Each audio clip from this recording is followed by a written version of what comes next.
പഹൽഗാം ഭീകരരെ കണ്ടെത്തുക എന്നുള്ളതാണ് ഏറ്റവും പ്രധാനപ്പെട്ട കാര്യം.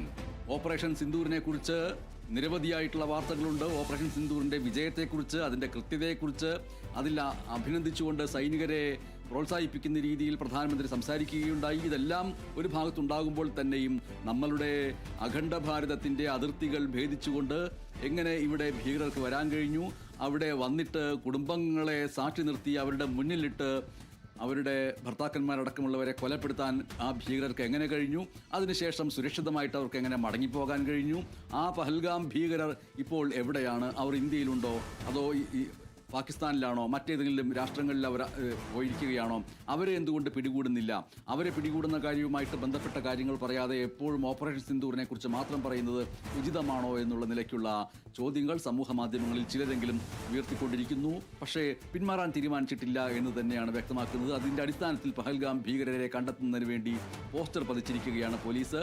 അവരുടെ മുഖചിത്രങ്ങൾ നൽകിക്കൊണ്ട്, രേഖാചിത്രങ്ങൾ നൽകിക്കൊണ്ട് ഈ ഭീകരരെ കുറിച്ച് വിവരങ്ങൾ നൽകുന്നവർക്ക് 20 ലക്ഷം രൂപ പാരിതോഷികം പ്രഖ്യാപിച്ചു.